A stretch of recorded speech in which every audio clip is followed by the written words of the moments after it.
এই মিঠুন চক্রবর্তীকে আমি রাজ্যসভার সাংসদ করেছিলাম, কিন্তু আমি জানতাম না ও বাংলার আরেকজন বড় গদ্দার।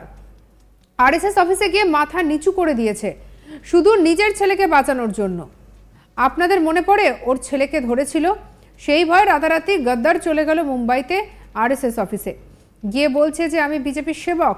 মিঠুন চক্রবর্তীকে বাংলার বড় গদ্দার বলে কটাক্ষ মমতা বন্দ্যোপাধ্যায়ের। বৃহস্পতিবার রায়গঞ্জে দলীয় প্রার্থী কৃষ্ণ কল্যাণীর সমর্থনে সভা করতে গিয়ে মিঠুনকে বাংলার গদ্দার বলে আক্রমণ করেন তৃণমূল নেত্রী মমতা বন্দ্যোপাধ্যায়। তিনি বলেন যে এই মিঠুন চক্রবর্তীকে আমি রাজ্যসভার সাংসদ করেছিলাম, কিন্তু আমি জানতাম না ও বাংলার আরেকজন বড় গদ্দার। আরএসএস অফিসে গিয়ে মাথা নিচু করে দিয়েছে শুধু নিজের ছেলেকে বাঁচানোর জন্য। আপনাদের মনে পড়ে ওর ছেলেকে ধরেছিল, বিয়ের পিড়িতে গিয়ে হানা দিয়েছিল। সেই ভয়ে রাতারাতি গদ্দার চলে গেল মুম্বাইতে আরএসএস অফিসে গিয়ে বলেছে আমি বিজেপির সেবক। যাদের কোনো আদর্শ নেই তারা জীবনযুদ্ধে লড়তে ভয় পায়, তাদের আমি মানুষ বলে মনে করি না। কি বলছেন মমতা বন্দ্যোপাধ্যায়, শোনাবো আপনাদের। এই মিঠুন চক্রবর্তীকে আমি রাজ্যসভার এমপি করেছিলাম, কিন্তু আমি জানতাম না ও বাংলার আরেকজন বড় গদ্দার। আরএসএস অফিসে গিয়ে মাথা নিচু করে দিয়ে এসেছিল শুধু নিজের ছেলেকে বাঁচানোর জন্য। আপনাদের মনে পড়ে ওর ছেলেকে ধরেছিল, বিয়ের পিড়িতে গিয়ে হানা দিয়েছিল। সেই ভয়ে রাতারাতি গদ্দার চলে গেল মুম্বাইতে আরএসএস এর অফিসে আর গিয়ে বলছে আমি বিজেপির সেবক আছি।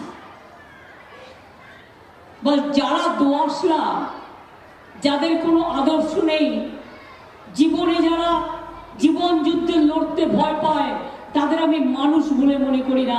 যারা জীবন যুদ্ধে লড়তে পারে আমি তাদের মানুষ বলে মনে করি। 19 এপ্রিল আলিপুরদুয়ার শহরে রোড শো অর্ধেক করে আলিপুরদুয়ার লোকসভা কেন্দ্রের বিজেপি প্রার্থী মনোজ টিগ্গার হয়ে জটেশ্বর গরুহাটি ময়দানে এক জনসভায় অংশগ্রহণ করেন মিঠুন চক্রবর্তী। সেখানে তিনি বলেন যে আমাকে ডায়লগ দিলে বলতে পারি, কিন্তু আমাকে যদি বলেন যে বক্তৃতা দিন, আমি কিন্তু পারবো না। বক্তৃতা দেওয়া আমার অভ্যাস নয়।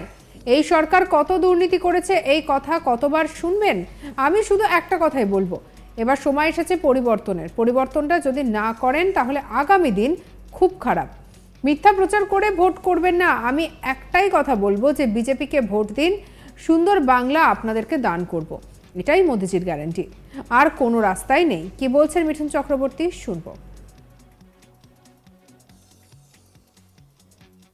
দেখুন ভাই, আমি এসব আমাকে ডায়লগ দিলে বলতে পারি, আমায় যদি বলে আপনি এবার বক্তৃতা দিন, আমি পারবো না। বক্তৃতা দেওয়া আমার অভ্যেস নয়। কিছু বলবো, কিছু বলে দেখুন, একই কথা যদি সবাই বারবার বলে শোনেন, আপনারা বড় হয়ে যাবেন। আমার এসব বলে কি লাভ নেই।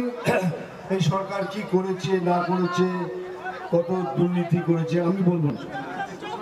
কতবার শুনবেন দরকার নেই। আমি খালি একটা কথা বলবো আপনাকে, এখন সময় এসছে পরিবর্তনের।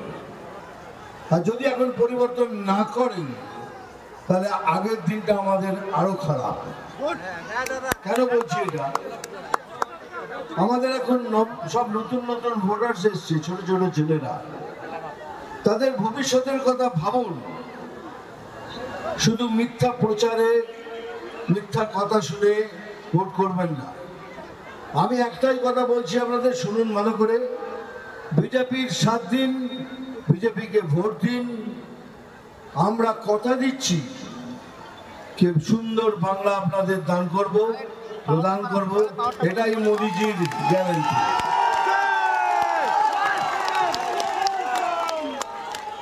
কেন আর কোনো রাস্তাই নেই। আপনি কাউকে শুনেছেন কোন পার্টিকে কে তারা বলছে কি আমরা তৃণমূলকে হটাবো? তাদের কাছে মাইকটা দিন, বলেন যেভাবেই হোক বিজেপিকে হটাতে হবে। এটা একটা সাম্প্রদায়িক পার্টি, একে হটাতে হবে। একবার শুনেছেন কারোর থেকে? শুনেনি। তারপরে একমাত্র দল হলো বিরোধী দল, সেটা হলো বিজেপি। কিন্তু এবার ডায়লগটা বলবে একটু টুইস্ট করে, একটু কমেডি করে বলবো। আমি জল ঢোড়াও নেই, এলে বড়াও নই, আমি হলাম সেই সাপ যে খালি ছোট ছোট ইঁদুর খুঁজে বেড়ায়।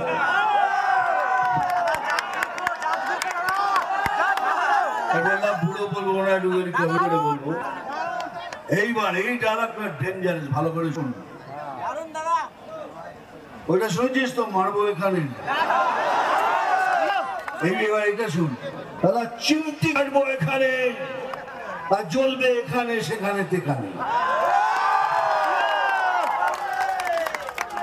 ভালো হয়েছে কিনা? চিমটি কাটবো এখানে আর লাল পিঁপড়ের মতো জ্বলবে এখানে সেখানে তেখানে। একটা নাম তুফান, বছরে এক আধবার আসি, এইবার বারবার আসবো, আর আসলে পরেই এত আমার প্রিয়জনের সঙ্গে দেখা করবো। মমতা বন্দ্যোপাধ্যায় আরও দাবি করেন যে এই ঘটনায় 19 জন আহত হয়েছেন, ওসি আক্রান্ত হয়েছেন। আমার কাছে ছবি আছে, মাথা ফাটিয়ে দেওয়া হয়েছে একটা সম্প্রদায়ের লোকেদের।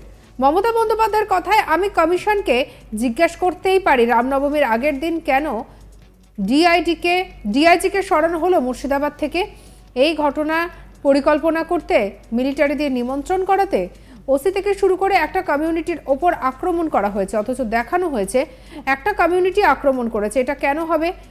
21-এর 7ই মার্চ ব্রিগেডের সভায় বিজেপিতে যোগদান মিঠুন চক্রবর্তী। সেখান থেকেই এক সময় তৃণমূলের সঙ্গে থাকার জন্য আক্ষেপ প্রকাশ করেন তিনি, পাশাপাশি সুর চড়ান মোদী সরকারের পক্ষে।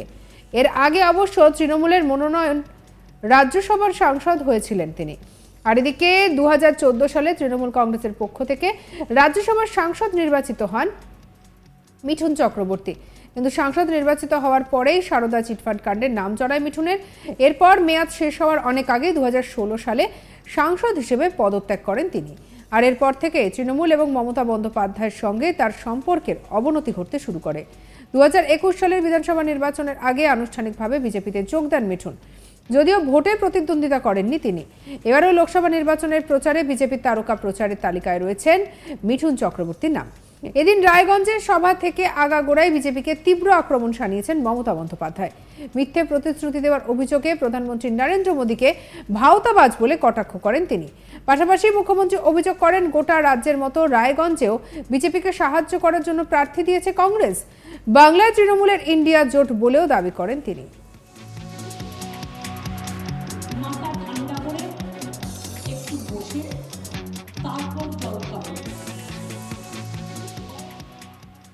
সঙ্গে রাখুন আজ তাক বাংলাকে, সাবস্ক্রাইব করে নিন।